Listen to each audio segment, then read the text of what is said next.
Bueno, buen día a tothom. Gracias por el madrugón.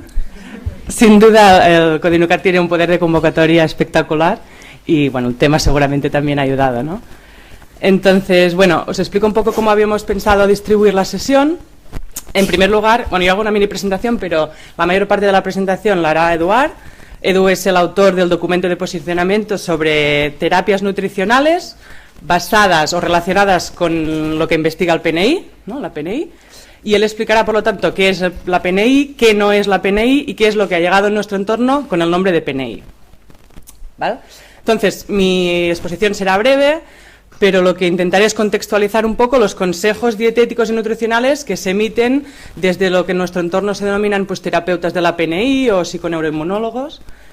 Y luego contamos pues, con la valiosa presencia del doctor Nubiola, que nos ayudará en los aspectos igual más metabólicos, endocrinos, que se alejan un poco de nuestro campo de conocimiento, de nuestra práctica profesional, o al menos de la mayoría de nosotros.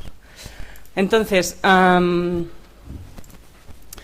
de pasaros con Eduard, yo que estaba reflexionando con el por qué estamos aquí, ¿no? ¿Por qué se ha convocado esta sesión pública? ¿Por qué el Codinucat emitió o pidió, encargó este documento de posicionamiento sobre qué es la PNI?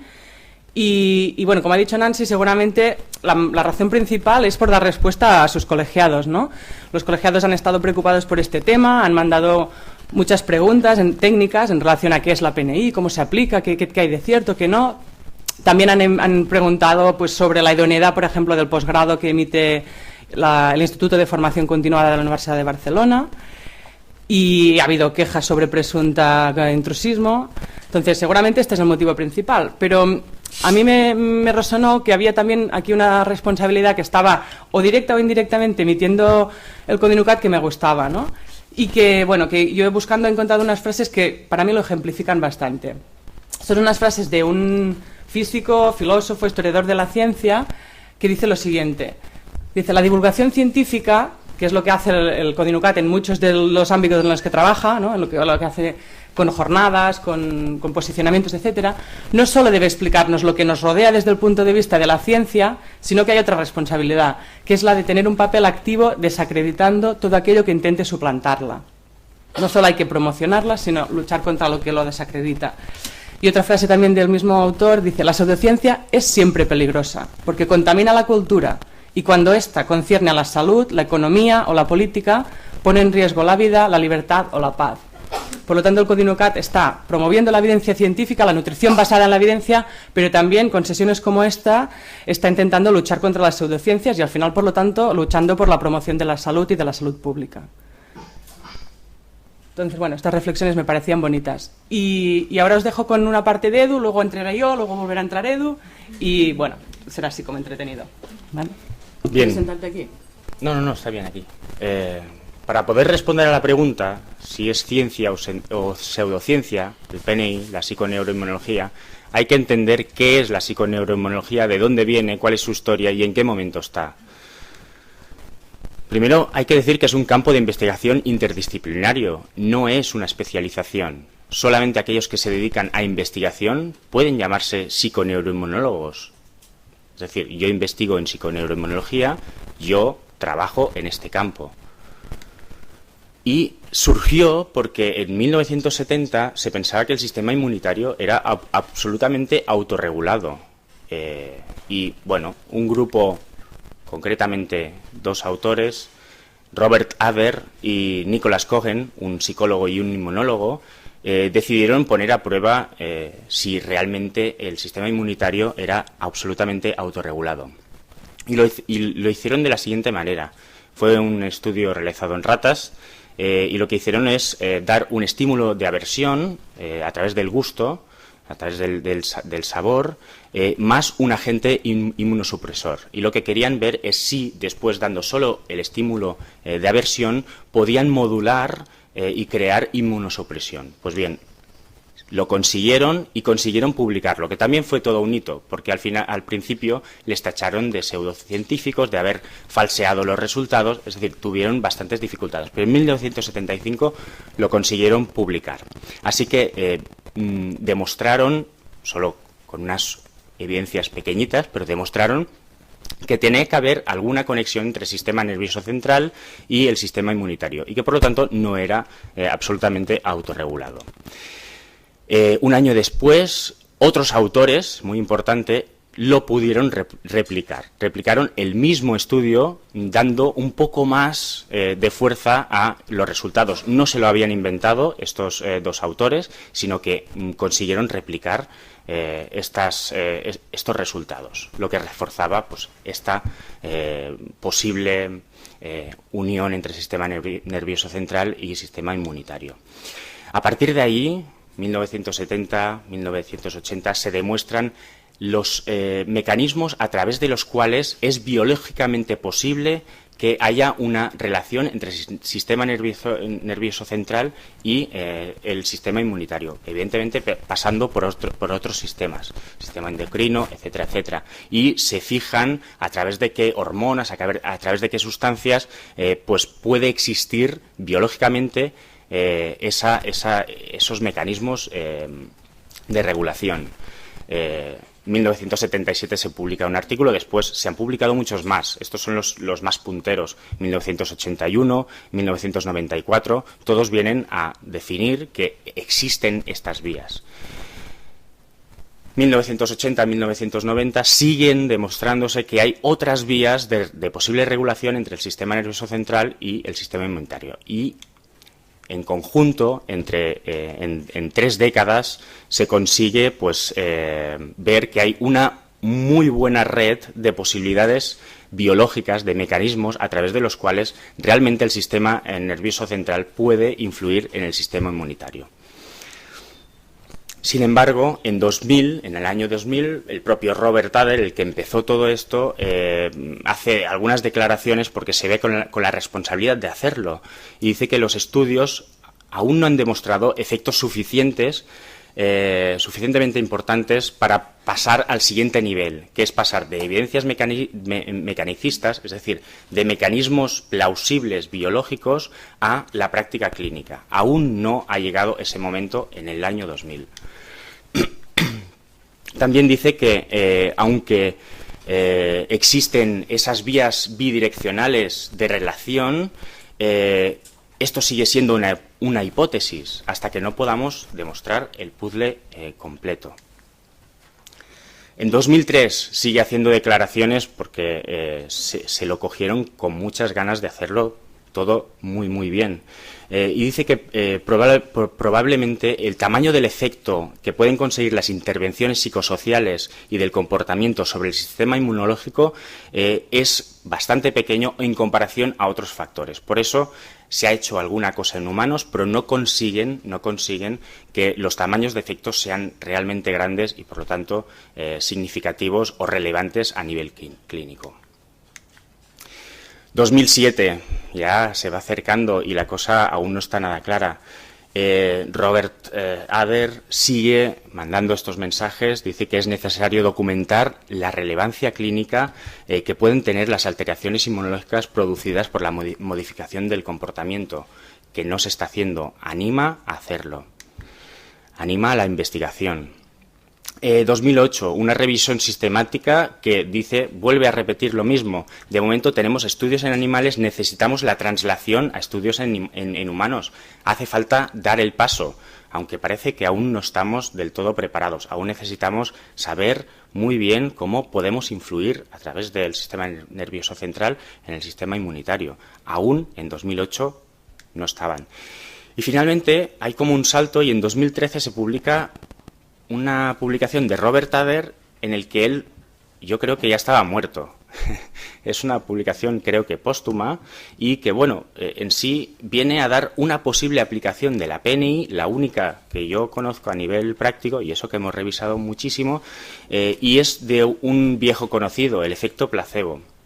Lo que ponen a prueba es que, bueno, se puede condicionar una respuesta con una sustancia que parece un medicamento pero no lo es decir, un placebo, observando efectos en biomarcadores relacionados con el sistema inmunitario, que no se pueden explicar por la dosis terapéutica. Lo que hicieron es dar un medicamento que producía efectos en el sistema inmunitario, luego dejaban de darlo, daban un placebo y seguían viendo los marcadores alterados a nivel inmunitario, pero los efectos secundarios disminuían, lo que le da una aplicación práctica interesante porque podemos modular el sistema inmunitario rebajando los posibles efectos secundarios de ese medicamento, ¿no? Cada cierto tiempo tenían que hacer recuerdos con el medicamento adecuado para que siguiera este condicionamiento del sistema inmunitario. Muy, muy interesante. Pero es la única aplicación y es de un viejo conocido que ya tenemos nosotros y que entendemos muy bien, que es el efecto placebo. Por lo tanto, sobre la PNI hay mucha investigación básica, muy necesaria para que avance la ciencia. Lo han hecho muy bien, 30 años de investigación básica, todo lo que hay es en modelos animales, celulares, etcétera, etcétera, y tenemos poca investigación clínica aplicable, realmente aplicable, ¿eh? Eso es lo que se puede sacar de la investigación que está publicada. No hay suficiente evidencia para establecer una terapéutica en base a la PNI. Esas son las dos conclusiones que podríamos sacar viendo lo que realmente hay publicado. Por lo tanto, la PNI no es una pseudociencia, pero tampoco tiene suficiente evidencia para llevarlo de momento a la práctica. Eso no lo he dicho yo, eso está en los papers que os acabo de enseñar. ¿Qué no es psiconeuroinmunología?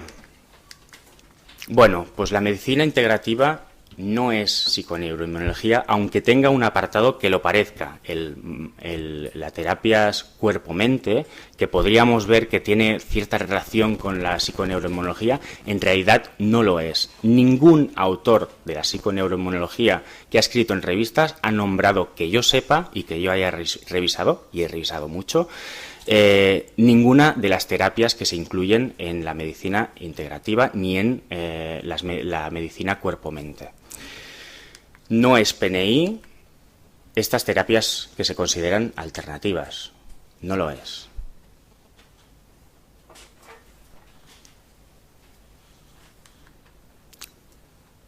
No es PNI toda esta lista de terapias alternativas.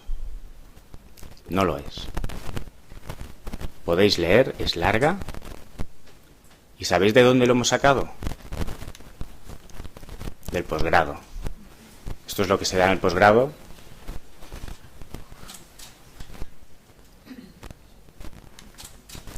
Es curioso que la Universidad de Barcelona haya quitado un máster de homeopatía y en cambio siga con este máster que incluye homeopatía. Es curioso. Bueno, yo cuando veo circulitos rojos entiendo algunas cosas. Por lo tanto, la PNI no es una pseudociencia, pero lo que ha llegado aquí no es PNI, son terapias alternativas que se están aumentando, que se están viendo potenciadas por un campo de investigación que existe y que se ha tomado muy en serio durante muchos años. Vale, entonces ahora paso un poco a hablar de la aplicación práctica en nutrición y dietética, que ahora hablaré yo de la PNI, pero no es la PNI que ha hablado Edu, sino la PNI que se lleva a cabo en nuestro entorno.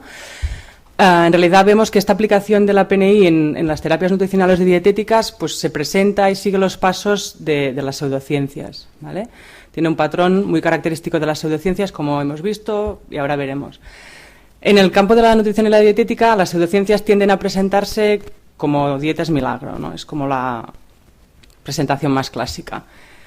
Y bueno, estamos donde estábamos hace unos años, donde estamos ahora y donde estaremos en unos años, que es bueno en el ámbito de dietas que llegan con mucha fuerza, que ocupan muchas páginas de medios de comunicación, muchas horas de televisión, muchas preocupaciones de dietistas nutricionistas, muchas horas de explicaciones, respuestas y quebraderos de cabeza, pero que acaban pasando, duran más o menos, acaban pasando y esperamos a que lleguen otras, ¿no? Y nos encontramos bastante en una situación como esta, que, como ha comentado Edu, en el caso de lo que se aplica aquí como PNI, además viene complementado con muchas otras terapias alternativas, ¿no? Consejos dietéticos muchas veces basadas en basados en aspectos pseudocientíficos y que además ahí se corroboran con un acompañamiento de todas estas terapias alternativas. Bien, en cualquiera de las terapias alternativas o de los consejos dietéticos que aportan muchas dietas milagro, nos encontramos que en realidad no guardan lógica con el estado de conocimiento actual de muchas disciplinas, de bioquímica, de fisiología, de farmacología, de composición de alimentos, de análisis de composición de alimentos. En realidad, pues van por otra vía. Y triunfan, sin embargo. O sea, no tiene que ver con el grado de conocimiento de la población, con la formación de las capas sociales, etcétera. Triunfan indistintamente. Y de hecho, o sea, tienen este funcionamiento de ir en contra del conocimiento actual. Incluso algunos analizaron hasta qué punto seguían un patrón tan poco riguroso. Hay un estudio que es de hace unos años, pero bueno, que se entretuvo a mirar de los libros sobre dietas, en este caso, cuántas afirmaciones no seguían el rigor científico o no iban en consonancia con el conocimiento actual. El 70% de estas afirmaciones que contenían libros de dietas aportaban métodos de diagnóstico o mecanismos biológicos o propuestas terapéuticas o datos de la composición de alimentos que no guardaban relación con el estado actual del conocimiento, con el posicionamiento de las sociedades de referencia, etcétera. Vale, y es verdad, el 70%. El 30% restante sí. Y es que este es el formato de presentación de muchas terapias y dietas de moda. La frase de Abel Mariné, ¿no?, de catedrático de nutrición, que seguramente todos conocéis, que me parece genial, además, que dice que es que las dietas de moda tienen cosas buenas y originales. Lo que pasa es que las buenas no son originales. Es decir, son este 30%. Y las que son originales no son buenas.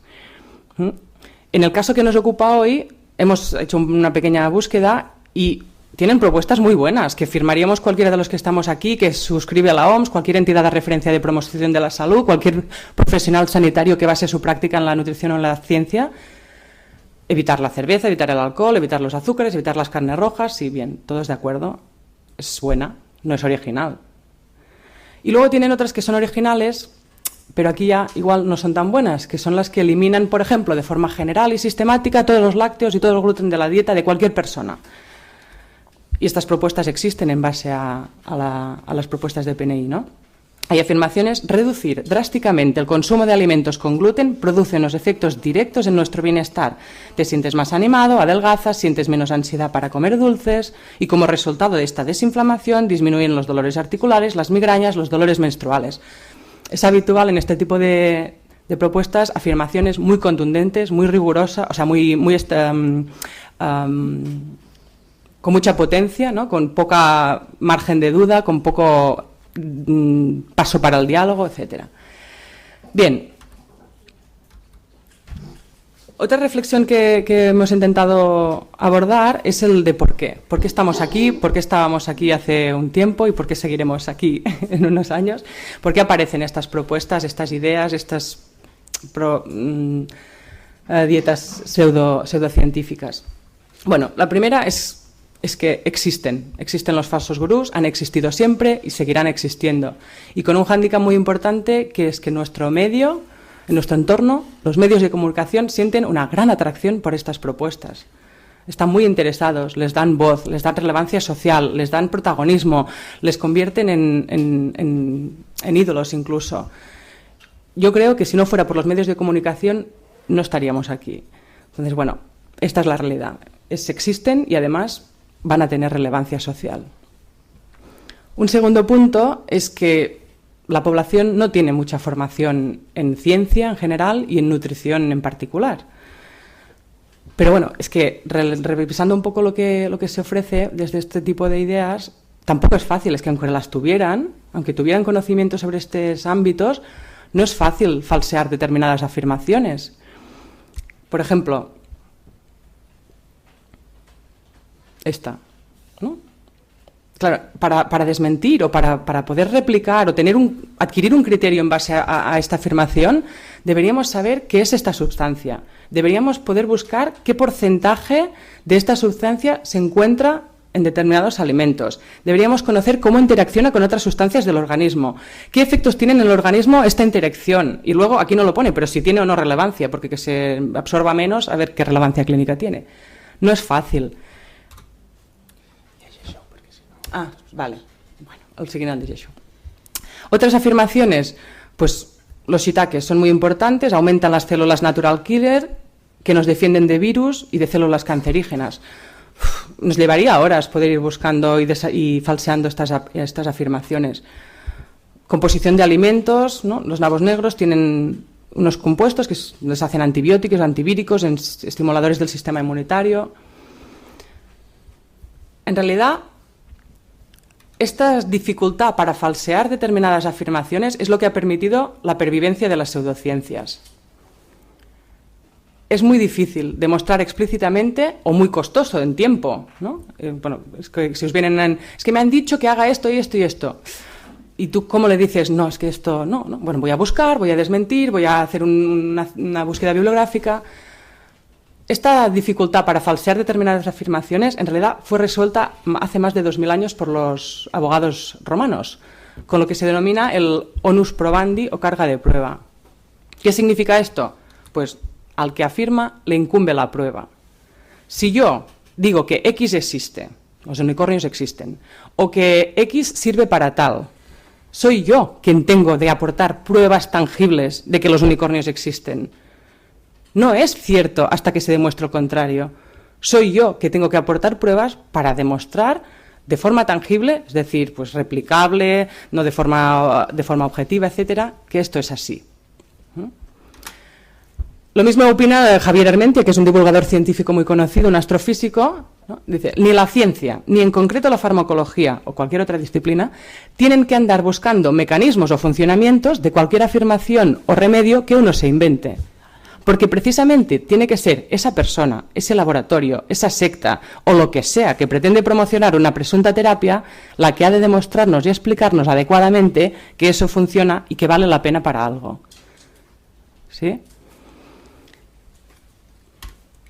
Un tercer punto, ¿no? Habíamos dicho que nos encontrábamos con que estos falsos gurús existían y se les daba cancha en los medios, que la población no tiene una formación igual en nutrición pues preparada para discernir determinadas afirmaciones, y otra realidad es que hay una mentalidad mágica abundante en nuestra población y la gente lee el horóscopo y utiliza la homeopatía y tiene una especial atracción por los alimentos sanadores y alimentos venenosos y hace circular los bulos que corren por internet, y en general el pensamiento crítico no es muy abundante en nuestra sociedad. Otra realidad que sirve como caldo de cultivo para estas terapias y para estas dietas es, bueno, la sociedad está preocupada por la salud, por su peso, por su bienestar. Y la ciencia, la nutrición, la medicina basada en la evidencia no tiene respuestas satisfactorias para muchas enfermedades, para muchos trastornos, para dificultades de la vida. Y esto es una realidad, ¿no? Esta realidad, por ejemplo, este hecho está descrito de forma, pienso, muy bonita por Carl Sagan, otro astrofísico y divulgador, que dice, claro, las pseudociencias que colman unas necesidades emocionales que la ciencia suele dejar insatisfechas, ¿no? Y proporciona unas fantasías sobre poderes personales que nos gustaría tener, pero que no tenemos, ¿no? Y por último, otra realidad es que nuestro entorno, nuestro tipo de vida, pues no favorece los cambios de hábitos, que seguramente es la mejor aproximación a un estilo de vida saludable, a la salud, pero los determinantes de salud muchas veces dificultan precisamente adquirir esta salud. Estas son 5 razones que hemos recogido, que hay muchas más, pero bueno. Y por último, os recuerdo, porque este documento es de 2006, el documento que elaboró el GREP con ayuda de muchos miembros del CODINUCAT, por cierto, sobre cómo identificar un producto, un método o una dieta milagro. Es un documento del 2006 que, por suerte, por desgracia, sigue siendo vigente y útil. Y bueno, es una herramienta que igual os puede servir para poder desenmascarar estas propuestas, pero que al fin y al cabo mi visión es que ante cualquier afirmación, sentencia, propuesta de este tipo hay que activar el escepticismo, el sentido crítico y el pensamiento crítico. Y no nos queda otro que adquirir criterio en realidad. Y bueno, esto es una herramienta útil y ahora Edu igual os dará unas ideas para seguir adquiriendo este criterio, ¿no? Este pensamiento crítico. Sí, en la misma línea que María, y para complementarlo un poco, van a seguir viniendo, si no es esta, otras, y tenemos que estar preparados. No siempre podemos estar echando mucho trabajo encima, mucho a nivel personal, mucho a nivel profesional. Yo he dejado de hacer cosas para atender esto y no avanzo en lo mío, que son las evidencias científicas, el mundo de las evidencias científicas. Así que hemos intentado dar unas ciertas pautas, unas ciertas cosas que tienen que hacer saltar nuestras alertas, y ahora quiero dar algunas más. Evidencias, ciencia versus pseudociencia. Hay algunas diferencias que podemos identificar bastante bien. La primera diferencia que me gustaría resaltar es que en ciencia, en evidencias, hay protocolos terapéuticos o diagnósticos, etcétera, etcétera, que están bien documentados y que, por lo tanto, podemos coger la fuente original y evaluarlos. Lo decía María.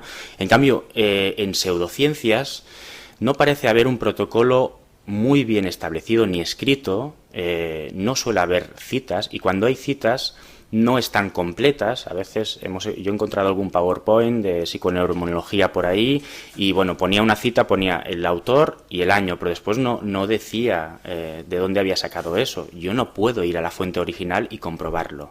Bien, pues cuando no podemos comprobarlo por nosotros mismos, si esas pruebas o supuestas pruebas realmente afirman lo que está afirmando esa persona, tenemos que pensar que estamos ante una posible pseudociencia. De hecho, las pocas veces en que sí que había una cita, y lo comentábamos con Andreu Nubiola antes, vas a la cita y pone justo lo contrario, es decir, lo han entendido muy mal, o bien esas evidencias no son suficientes para respaldar lo que está diciendo. Hay una parte de verdad en lo que está diciendo, pero no el global. La terapéutica que aplica después no está basada en esa cita, ni mucho menos. En la ciencia, en la medicina basada en la evidencia, evaluamos la eficacia y seguridad. Está basado en pruebas e incorporamos la experiencia, por supuesto. Siempre tiene que estar presente esa experiencia. La evidencia solamente sirve para ayudarnos a decidir, pero la experiencia es la que va a decidir al final si cogemos o no esas pruebas y seguimos esas recomendaciones. En cambio, en la pseudociencia parece estar más basado en la experiencia, que incorpora partes de ciencia. Y lo volvemos a repetir. No es que no haya ciencia en la pseudociencia, es que justamente así es como se monta una pseudociencia, cogiendo partes de ciencia y conectándolas a lo bestia sin tener las pruebas que aseguran que el puzzle completo que hemos montado funciona. ¿Vale? Eso es casi lo peor de todo, que si alguien va cogiendo citas y no sabe muy bien de evidencia científica, pues puede llegar a pensar que hay estudios detrás, cuando en realidad solo hay una plausibilidad biológica, pero no podemos establecer una terapéutica a partir de esas pocas citas. Es decir, hay parte de ciencia, pero casi todo está basado en una experiencia que además solamente parece conocer una sola persona, ese gurú que se erige. En medicina basada en la evidencia hay muchos manuales metodológicos que se están mejorando día a día, año tras año. ¿Vale? Así que hay una metodología detrás para llegar a esas recomendaciones basadas en la evidencia, basadas en la ciencia. Aquí tenéis algunas citas, porque si no me estaría contradiciendo, ¿no? Tenemos que dar esas citas de algunos de estos manuales. No están todos aquí, ni mucho menos. Estos son solo unos cuantos, quizá los más importantes. La ciencia hace referencia a estudios en humanos, cuando hablamos de terapéutica, que además van en este sentido y cogen el puzzle concreto, el puzzle total, ¿no? Damos una intervención y obtenemos una intervención A y obtenemos un desenlace B. Ahí está todo el puzzle, está todo explicado. En cambio, en la pseudociencia hace referencias a estudios mecanicistas, a estudios en modelos celulares y animales, normalmente. Y lo que hacen es, una intervención A conduce a un desenlace B. Ese desenlace B está relacionado con otro desenlace C. La acumulación de C hace aumentar o disminuir el desenlace final. El desenlace final. Es decir, hay como un puzzle teórico de sucesiones que al final teóricamente se puede dar. ¿Qué pasa? Este puzzle teórico en que hemos relacionado ese mecanismo, hemos establecido ese mecanismo biológicamente posible, está basado en unas evidencias que no nos permiten, y eso está en manuales de medicina basada en la evidencia, las evidencias mecanicistas no sirven para establecer una terapéutica, porque establecen solo el mecanismo plausible. Tenemos que demostrar que el puzzle completo es el adecuado. Y muchas veces no es cierto, porque hay mucha interacción entre los diferentes desenlaces que se producen. Hay retroalimentaciones, todos lo habéis estudiado. Por lo tanto, lo que parecía algo muy posible, al final es plausible, pero no probable. Cuando sigues este tipo de razonamiento, llegas a encontrar una tendencia a ver patrones donde no los hay. Esto está definido y se llama clustering illusion.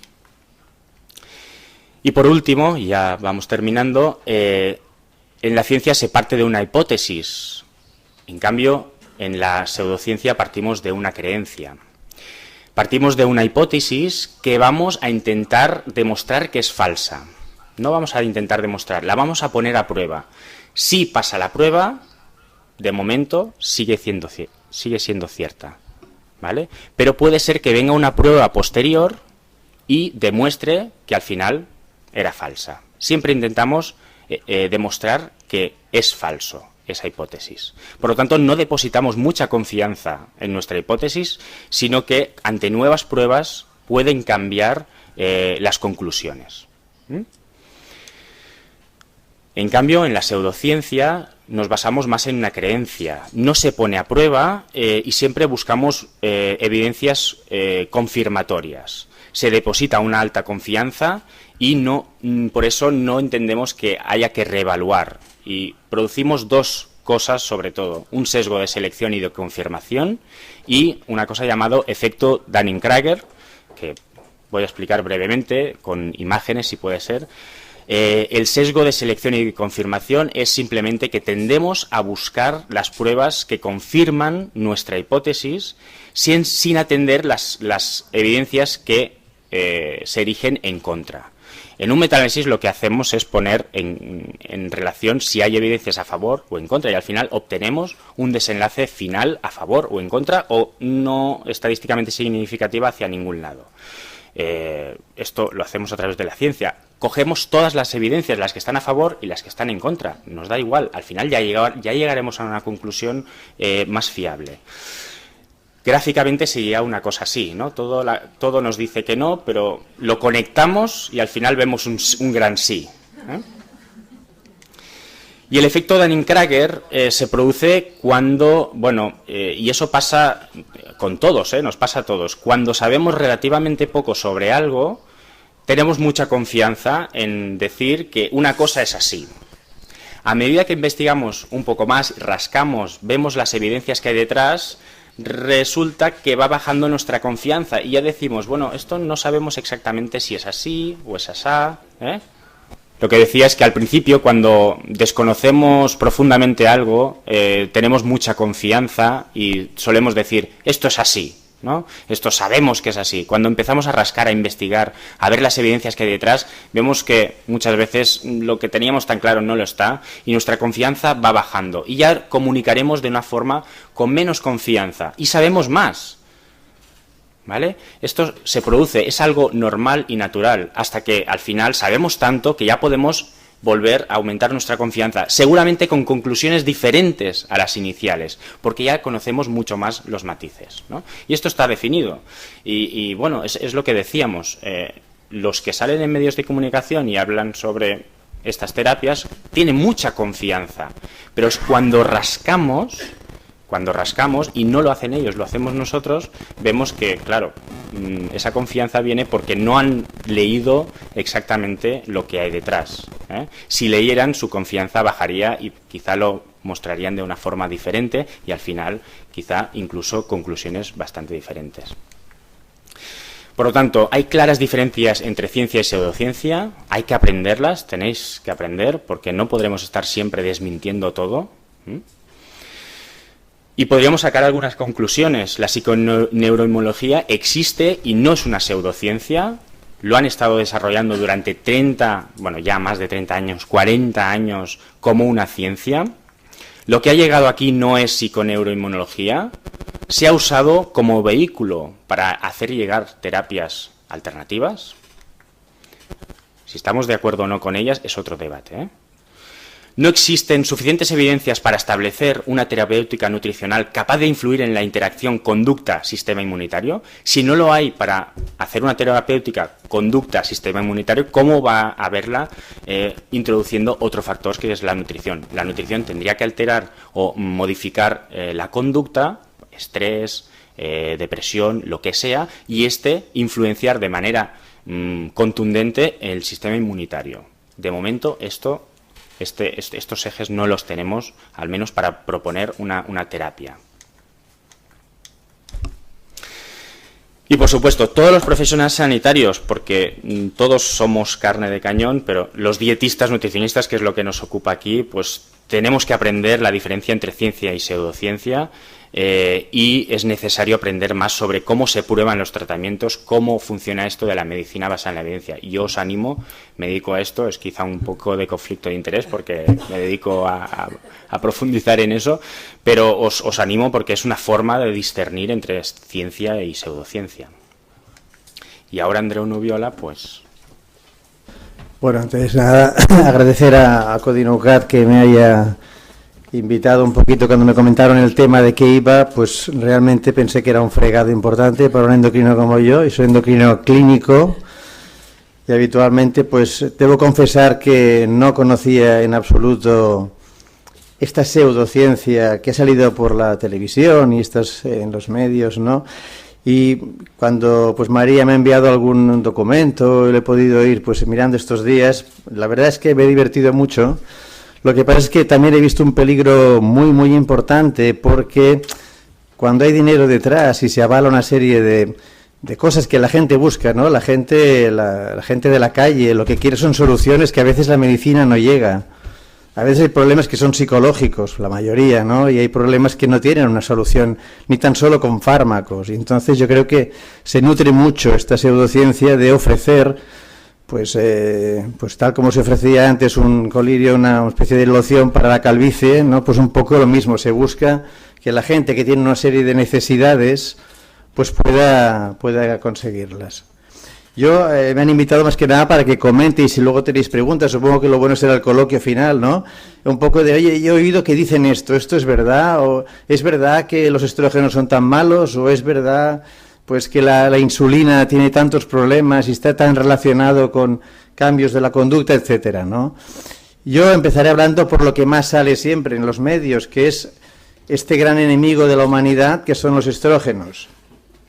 Bueno, como digamos lo que sabemos actualmente, y es lo que sabemos los clínicos, que hay una entidad, una enfermedad, donde sí que hay un hiperestrogenismo. Puede haber algunas entidades que hay un exceso de estrógenos, por un exceso de actividad, digamos, de esos estrógenos. ¿Cuándo aparecen? Pues cuando hay tumores ováricos habitualmente, causas genéticas. Se habla mucho, la gente que se dedica a lo que hemos hablado de la pseudociencia, de que las aromatasas pueden ser causantes de un hiperestrogenismo.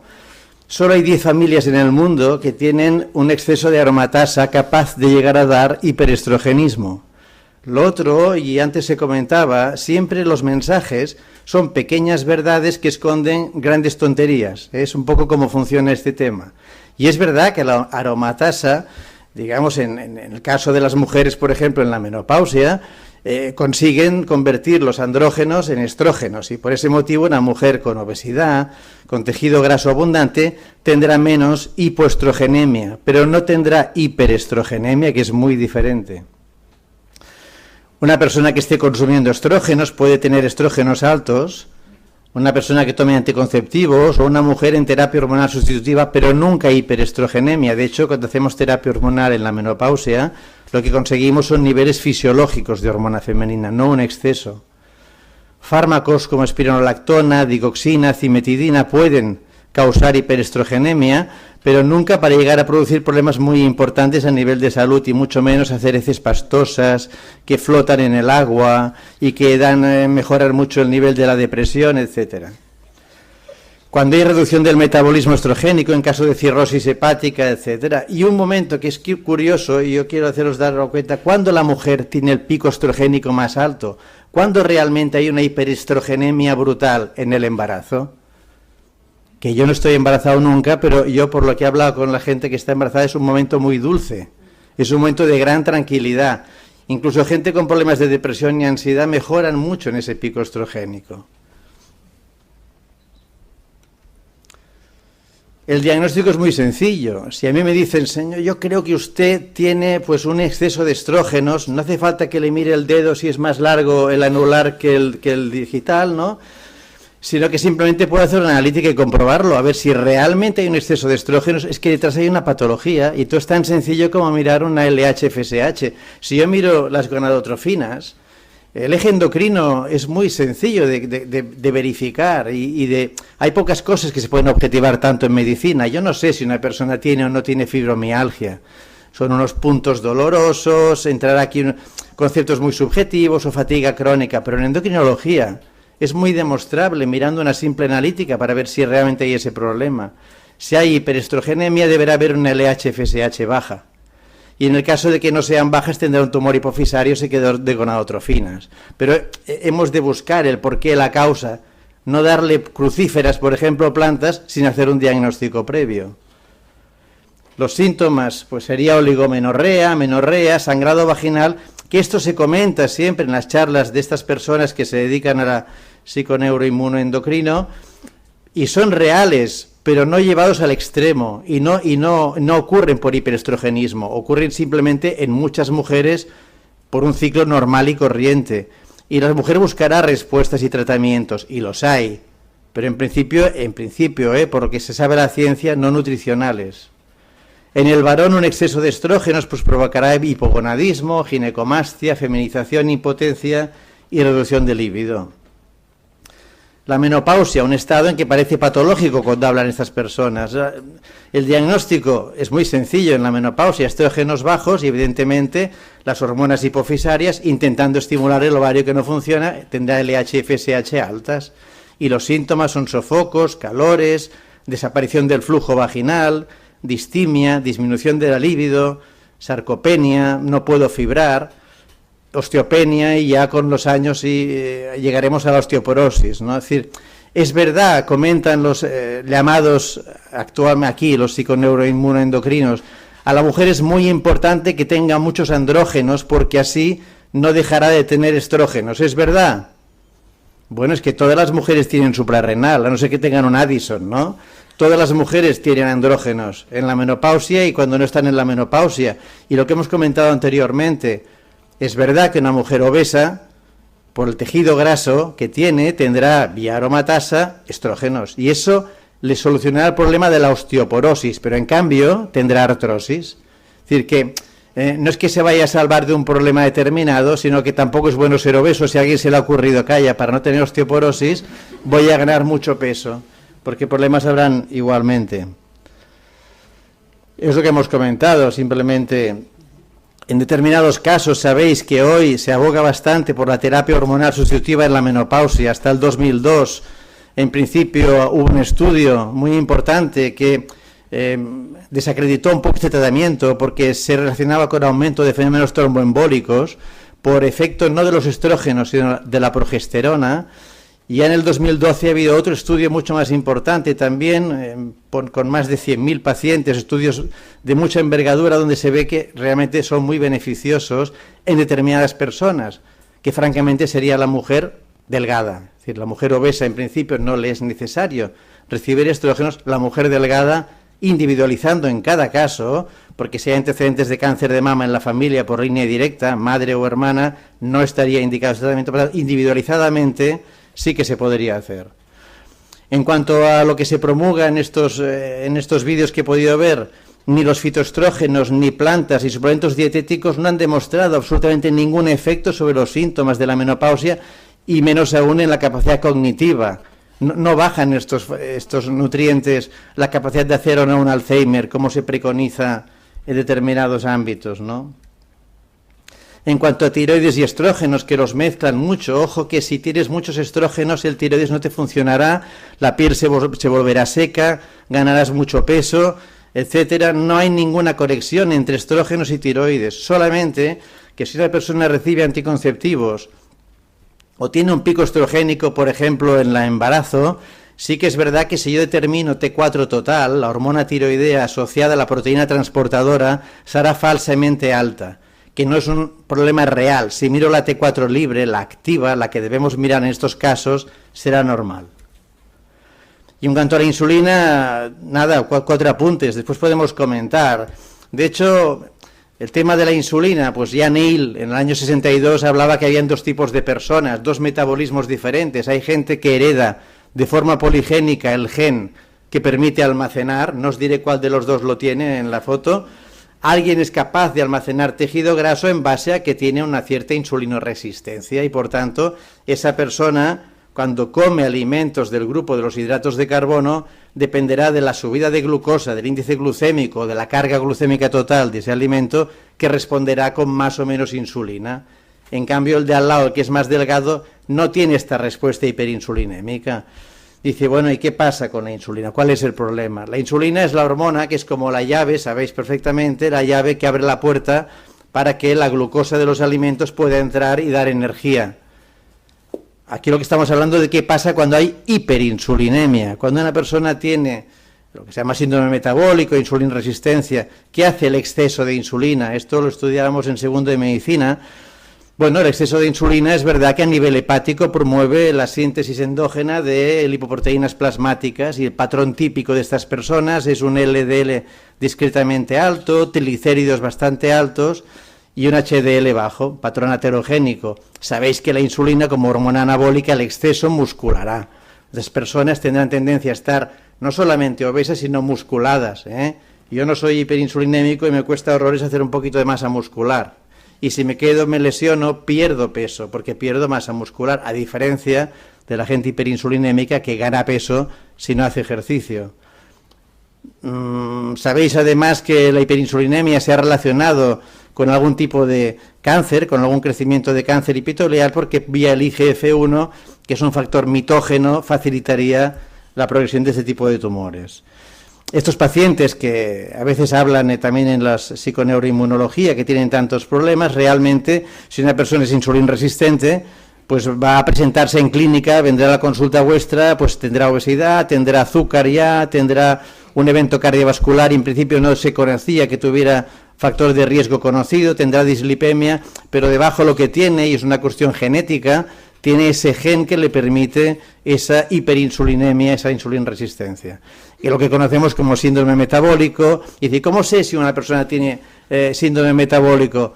Pues no va a ser porque tenga una cosa oscura en el cuello, ni en la zona inguinal, como se preconiza por ahí tal, que eso sería acantosis nigricans, que es verdad que ocurre en algunos pacientes pero en cuanto a la tema científico, una persona que tiene insulinresistencia lo podemos detectar fácilmente si cumple 3 criterios o más de los que exponemos aquí.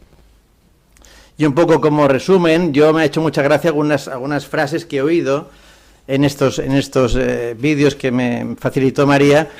Dice, ¿el varón puede saber que tiene exceso de estrógenos? Sí. El dedo anular es más largo que el índice, pero ha de ser de la mano derecha, ¿eh? Después de comer espárragos le huele mal la orina. Después de comer cebolla o ajo tiene mal aliento. Me confieso hiperestrogénico, ¿eh? Se acumula grasa en las mamas y abdomen, que precisamente sería lo contrario, porque un hiperestrogénico, en principio varón, un Klinefelter, por ejemplo, que no tenga hormona masculina, hace una obesidad ginoide, como sabéis, no androgénica, ¿no? Que expulsa gases malolientes, no sé si alguien hace gases bienolientes, ¿no? Y que tiene bruxismo, ansiedad, cefalea. El tratamiento es muy sencillo, consistirá básicamente, a partir del tercer día, solventar todos sus problemas, incluso, según leí o vi, le baja enseguida las grasas en las tetas, como decía. Debe comer semillas de lino, té verde, champiñones y plantas crucíferas. Y aquí me tenéis para cualquier cosa en Hospital del Esperit Sant en Santa Coloma. Y si queréis hacer preguntas, ¿no?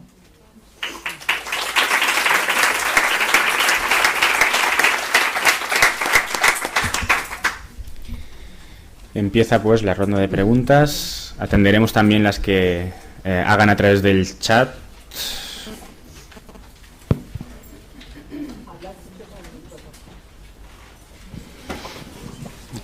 Hola. Hola, buenos días. Bueno, vale. Muchas gracias, ha sido súper interesante. Tengo muchas preguntas, pero bueno, sobre todo me interesa una.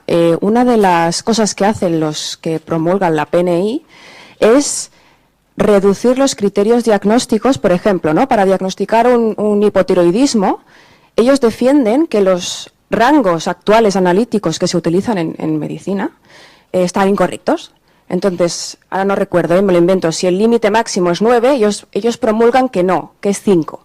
Entonces, que todo el mundo vive con un hipotiroidismo, al parecer, subclínico o de alguna forma, ¿no?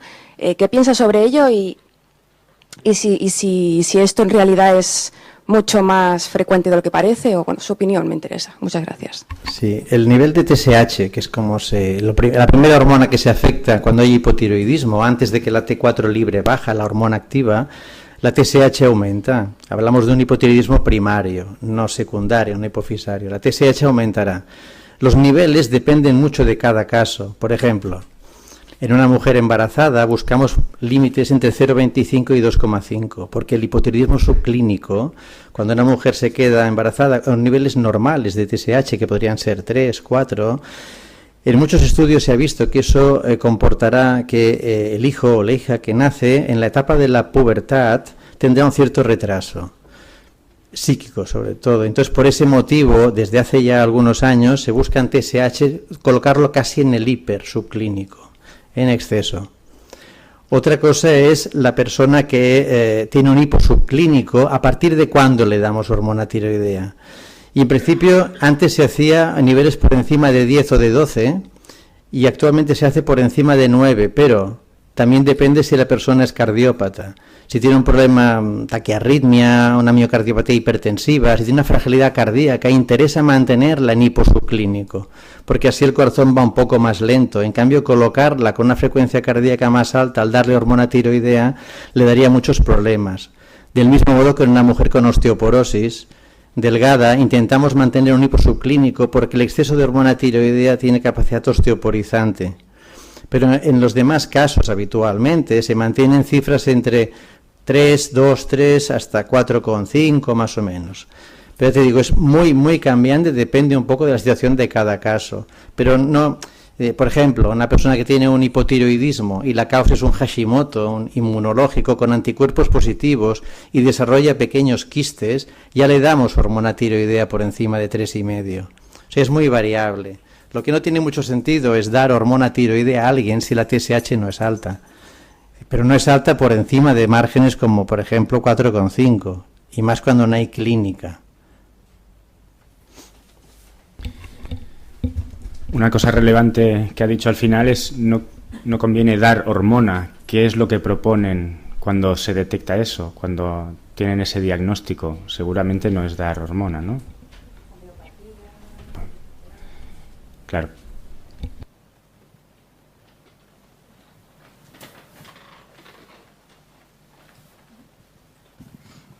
Hola, a mí me ha quedado una duda sobre el máster o el posgrado que se da en la universidad, si realmente hacen la psiconeuroinmunología que has comentado que tiene base o es la que llega luego con terapias alternativas, etcétera. No he entendido muy bien esta parte.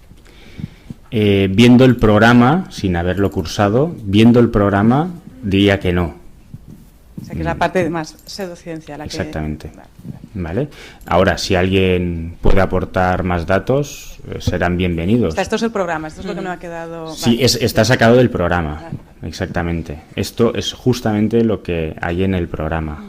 No sé si en la última versión, quizá en la anterior, En la última versión yo no he tenido la posibilidad de hacer el trabajo de revisarlo todo otra vez. Yo cogí la de la quinta, ¿verdad? Sí, la quinta. Pero no ha cambiado. Gracias.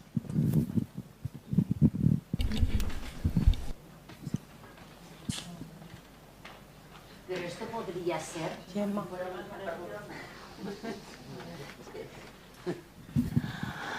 Esto que habéis puesto, que he sacado del programa, en realidad no sabemos si es una sesión para hacer la diferencia entre psicoinmunoterapia y el resto de terapias alternativas, que podría ser o no. No lo sé, ¿eh?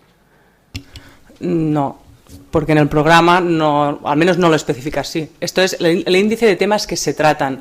Y luego además, si miras el profesional que la expone, pues puedes deducir que no va por ahí.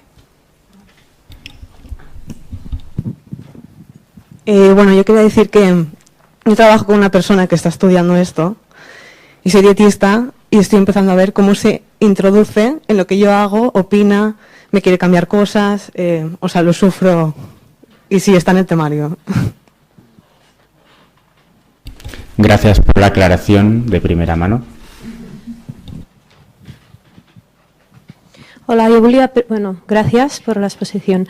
Yo volía preguntar por la intolerancia al gluten no celíaca, que hace poco nos pasaron un documento de consenso para que hubiera más diagnóstico, porque parece ser que hay intolerancia al gluten no celíaca que no está diagnosticada. Saber si realmente todo esto tiene base y realmente está ahí, y si puede confundir o hacer que muchas personas que sufran esa intolerancia, gracias a la retirada sistemática del gluten, encuentren respuesta a sus problemas.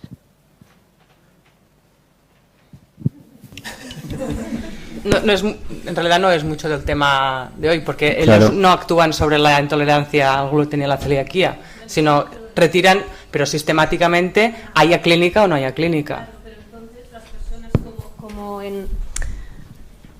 Como en la medicina convencional no se hace el diagnóstico y hay muchas personas, yo me encuentro que intento que se pidan analíticas para comprobar si hay la AKLA Q2, etcétera, y hay muchos médicos que no quieren buscar ese diagnóstico. Por tanto, claro, luego si yo quito el gluten y tengo esta intolerancia, pues estoy dando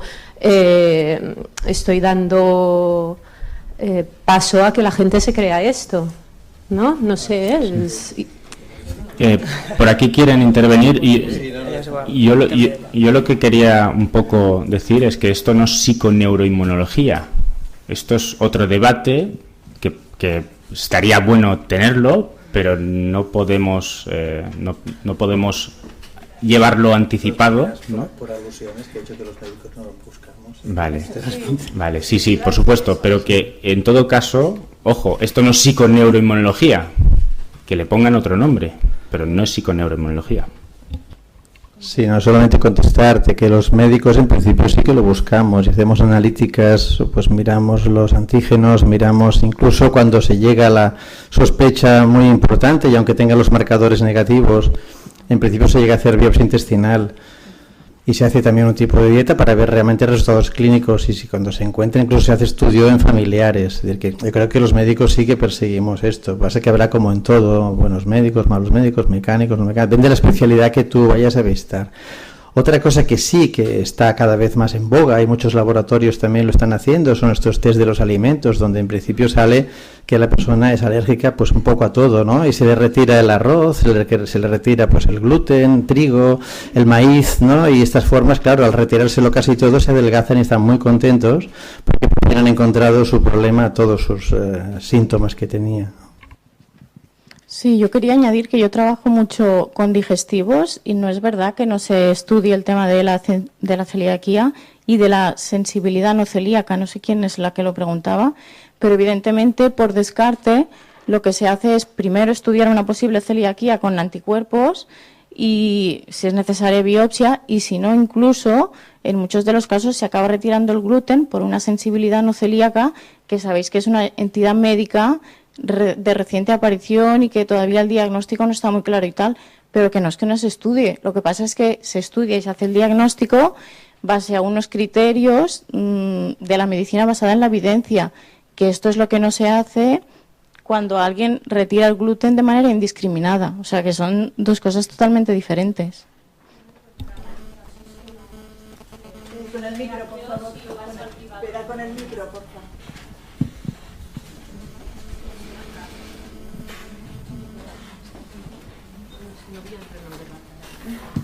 No, me sabe mal porque no quiero entrar en el debate este. Es experiencia personal, o sea que tampoco no tiene por qué ser, pero yo me he encontrado casos que se tienen que ir al privado porque no quieren hacerles las pruebas y ya está. Y igualmente esta entidad médica de nueva aparición y demás se está usando como para explicar que es el causante de otras enfermedades. Otra cosa es que otras enfermedades se asocien con esta sensibilidad. Por ejemplo, en síndrome de colon irritable suele aparecer y quitando el gluten mejora la sensación, pero es en casos concretos y no es el causante, es un poco consecuencia. Por supuesto, pero como ya han dicho, sí que en principio se estudia, como han dicho los compañeros.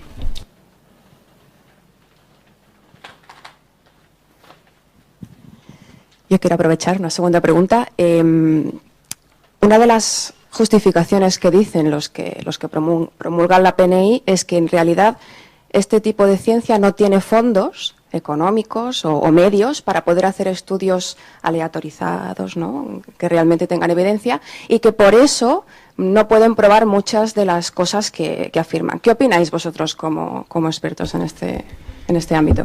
¿Hay algún investigador en la sala? Aquí. ¿Sobrado de fondos? Sobrado de fondos. La investigación, al menos en España, no hay dinero, pero se consigue a base de publicar, de estar allí y de pedir pues ayudas, etcétera, etcétera, de unirse a universidades. Es decir, el dinero viene con mucho esfuerzo. No vale, yo tampoco tengo mucho dinero para hacer muchas cosas, pero ya te digo, la investigación aquí en España no tiene mucho dinero y se hace. Bueno, pues habrá que conseguirlo, ¿no? En realidad, una de las características casi universales de las pseudociencias son las teorías conspiranoicas. Y esto se repite en cualquiera de las terapias alternativas que hemos dicho. Todo el mundo comulga para que yo no pueda decir la verdad. Y además, otra cosa es que tú a lo mejor no puedes pretender hacer un estudio pues tipo Predimed, que costó muchos millones de euros, pero tú puedes, por ejemplo, coger tranquilamente, por ejemplo, por decir algo, 10-15 pacientes y mirarles niveles de estrógenos y luego hacer un tratamiento y ver qué niveles de estrógenos hay al cabo de 2 meses. Esto no es muy costoso y puedes presentarlo como un póster en 25 sitios si realmente ves unos resultados, o al revés, para decir simplemente que no ves diferencias. Es decir, que pequeños estudios llevan luego a mover un poco a las sociedades o a la industria, sea industrias de laboratorio, pero cuando encuentras alguna cosa que realmente es efectiva, yo siempre digo, a ver, si hubiera alguna cosa, alguna sustancia homeopática o no, que tuviera un efecto farmacológico determinado, estaría metido en un blister y Novartis, Pfizer lo llevaría. Es decir, que la industria farmacéutica busca de una forma desesperada algo que tenga un efecto para algo, que lo pueda demostrar para luego venderlo, ¿no? En la misma línea, y ya que ha comentado lo de los dedos, es relativamente fácil y barato hacer un estudio observacional relacionando las dos cosas. Y tampoco está hecho, o al menos yo no lo he visto publicado, no he visto ninguna cita, nada de nada, y creo que no sería muy caro.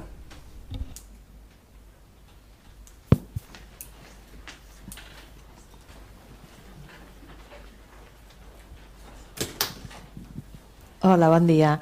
Jo una mica tenia en compte que tots tenim molt clar, ¿no? En castellano.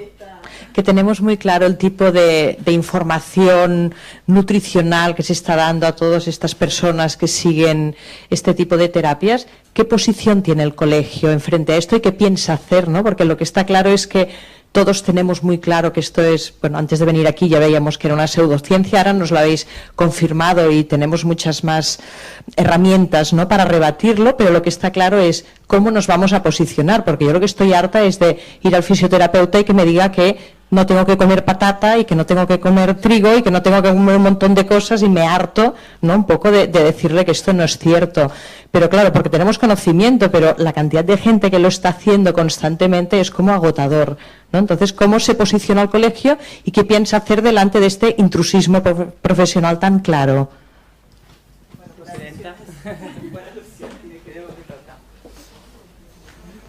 Bueno, el tema de intrusismo es bastante complicado demostrarlo y bastante laborioso en seguirlo, ¿sí?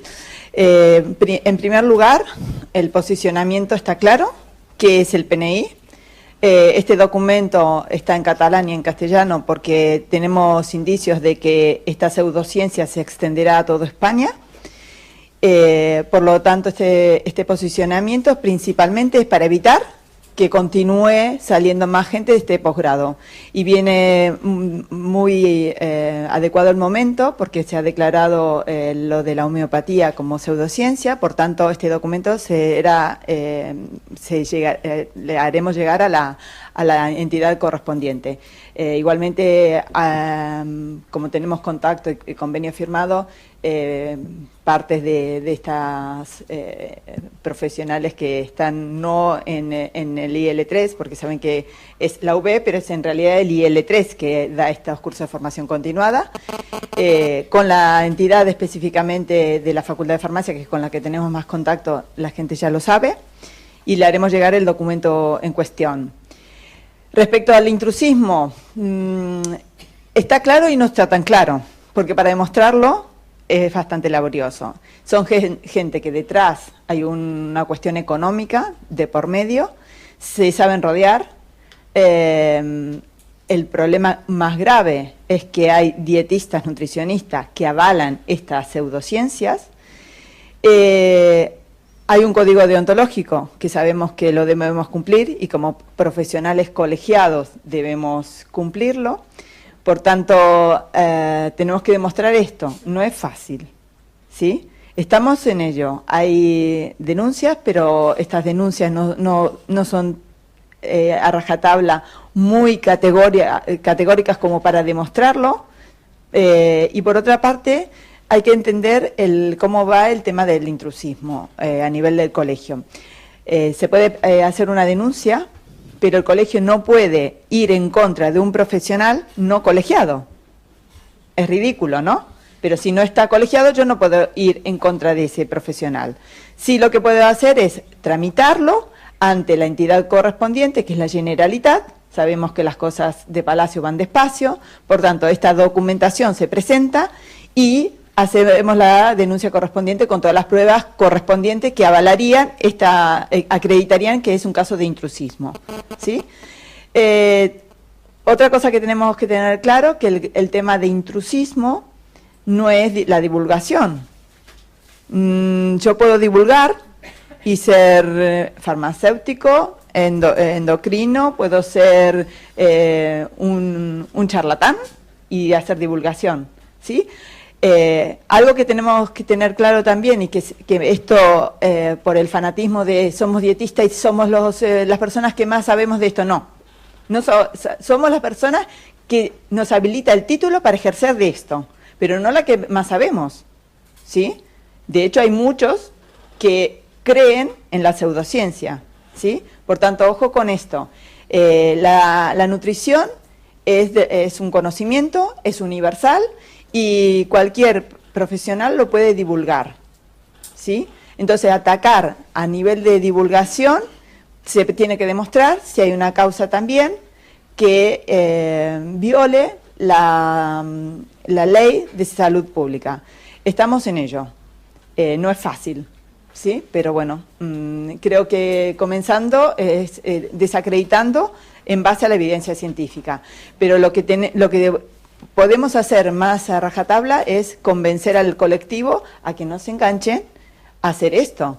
Y detrás de todo esto hay un sentido económico, simplemente, porque ahora detrás de esta pseudociencia, pues ahora empezamos, detrás hay medios de comunicación y periodistas que están en la trifulca esta, y que ahora va a haber festivales y todo esto, y bueno, todo esto la gente lo que ha dicho María, la gente se engancha en las cosas que me pueden dar respuesta rápida, el milagro, ¿sí? Y las esperanzas nunca se pierden, entonces que esto creen es algo nuevo. El colegio hace lo que podemos hacer, pero os recuerdo otra cosa, el colegio no somos la junta, el colegio somos todos. Por tanto, estamos a un periodo casi finalizando nuestro mandato. Os invito a que si queréis trabajar, ya empiecen a trabajar en forma activa para la continuación, y que bueno, que el trabajo es duro, pero unidos creo que lo podríamos llevar. No sé si te he respondido. ¿Alguna otra pregunta más? ¿No?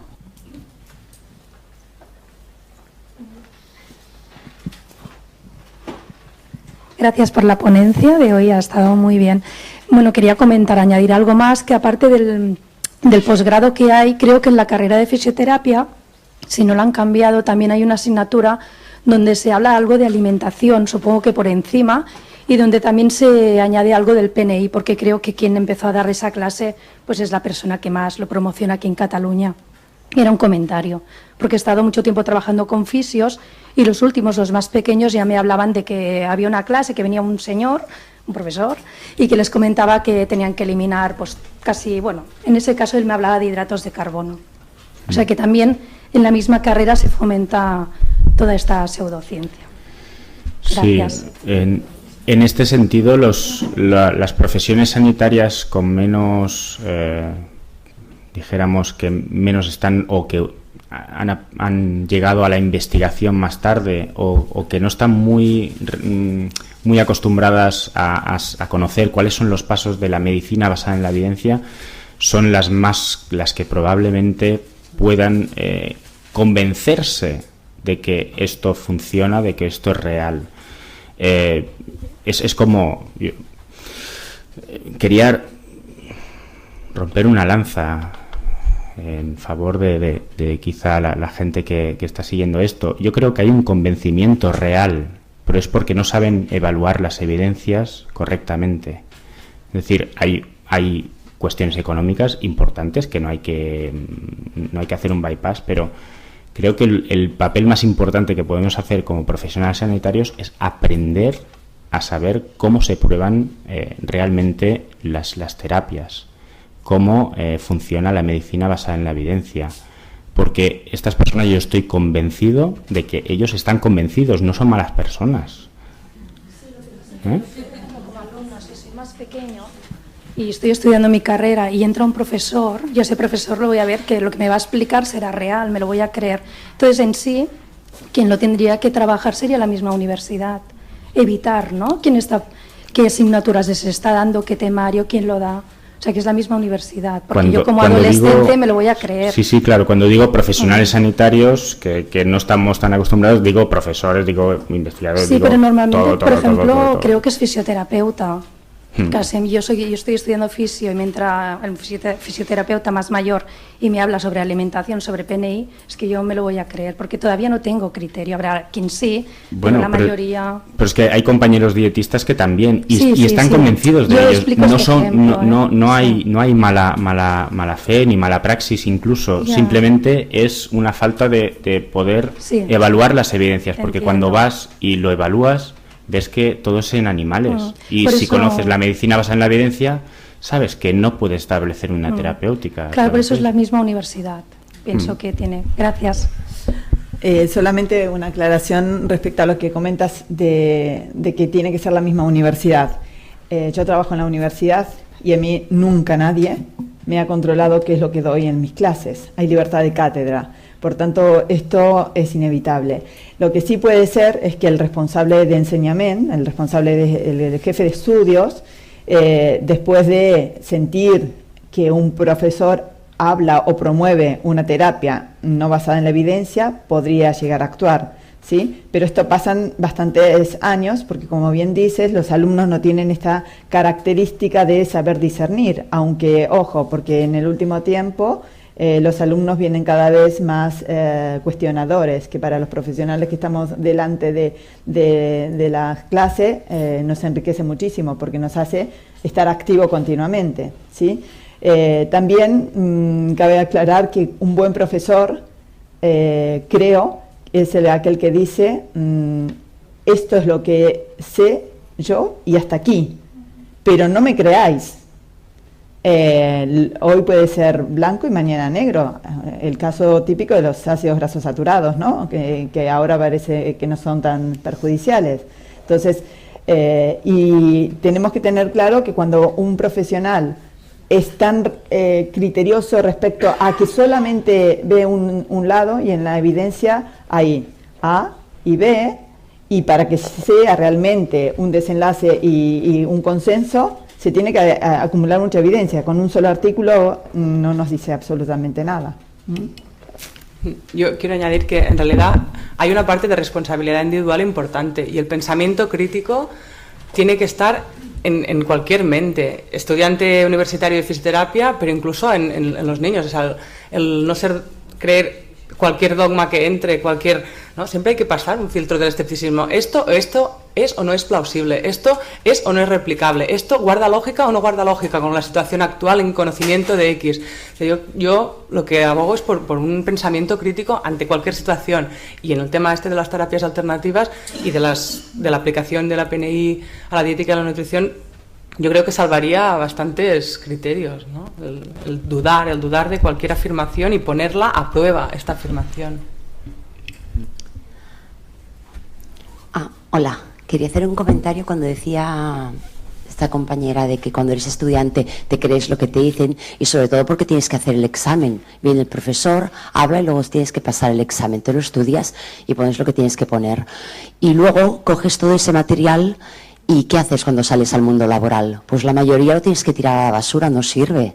Pues enseguida lo que te han dicho, cuando ya sales al mundo laboral, sobre todo en lo que es ciencias de la salud, ha cambiado muchísimo. Y te encuentras con otros profesionales sanitarios que vienen de otras carreras, de otra formación, de otros profesores, con otros criterios. Y ahí es donde empieza el aplicar criterio que menciona María, criterio crítico.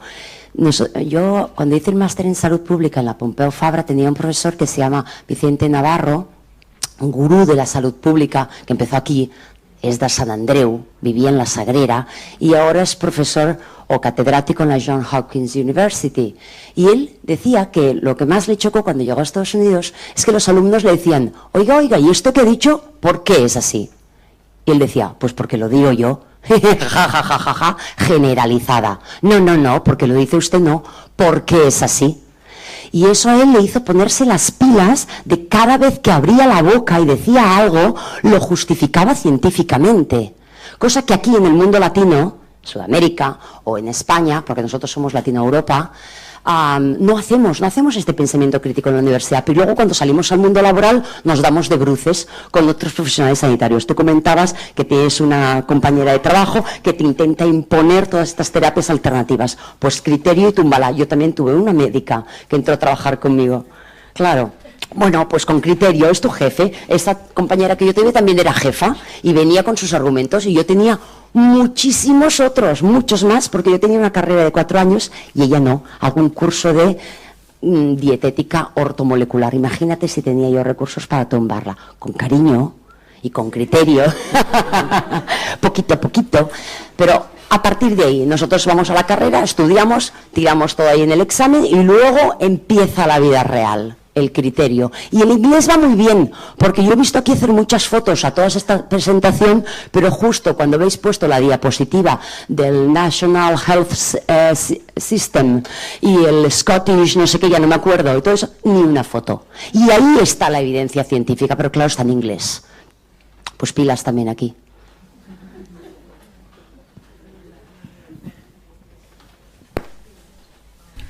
Gracias.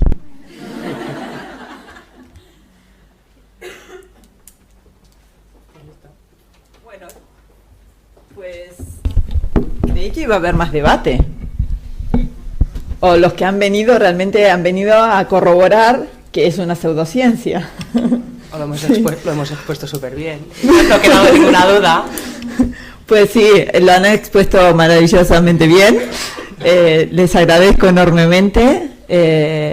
Ahora creo que lo que toca es la divulgación científica, basada en la evidencia científica, valga la redundancia, y tratar de desterrar estos mitos, perdón, que esto es el móvil, desterrar estos mitos o falsos gurús. Y bueno, y en el caso respecto al intrusismo, aquellas personas que no trabajan con el código deontológico, pues a estas personas sí se puede denunciar, con lo cual no es que anime a ello, pero que bueno, que al menos advertirles que si están colegiadas y están trabajando no en base a la evidencia científica, pues sí tienen una penalización, desde un expediente a nivel del colegio hasta incluso la expulsión. Por tanto, no es para asustarla, pero decir, ¿realmente estás trabajando en base a la evidencia científica? Pues si no, ya saben lo que les toca. Pues muchísimas gracias a Eduard, a María, que María saben que es colegiada, pero vive en País Vasco, con lo cual, teniendo familia, hijos pequeños, sé lo que significa trasladarse a unos cuantos kilómetros de casa. Eduard también, que está en Granada, con un niño pequeño también, con lo cual también esto es bastante complicado. Y Andreu, pues muchísimas gracias por estar. Él es un médico realmente muy comprometido con el colectivo. Su mujer es nutricionista, su hijo será futuro nutricionista, con lo cual tenemos a un endocrino que nos apoya enormemente a esto. Y bueno, a partir de aquí, seguramente que no quedará el tema solamente con la propuesta del PNI. Ahora les hago público una propuesta, pero sí hacer pequeñas conclusiones de la mesa, ya lo hablaremos, pero creo que si empezamos a hacer la divulgación en cuanto a la postura científica que tiene el colegio respecto a esto, al menos de los medios de comunicación, que en este último tiempo, bueno, ahora próximamente en la asamblea les comentaré, pero los medios de comunicación es continua la petición de entrevistas y de opiniones respecto a determinados temas. Por tanto, creo que si no lo sacan ellos, lo podemos sacar nosotros. Y de esta manera, pues detrás del PNI o la pseudociencia hay medios de comunicación que apoyan, lamentablemente es que son medios de comunicación catalanes, pero bueno, creo que hay otros medios también que podríamos hacer fuerza y divulgar a lo que realmente las cuestiones que no son ciencia, desterrarlas, y estos falsos mitos, que la gente no esté tan confundida, ¿sí? O sea que muchísimas gracias por vuestra asistencia, muchas gracias a los asistentes online y a los ponentes. Ahora concluimos, se corta la comunicación vía online y comenzaremos la asamblea, que para ello solamente pueden estar los colegiados. Y previamente tenemos que salir todos y acreditarnos documentalmente, ¿sí? O sea que en unos minutos comenzamos. Muchísimas gracias.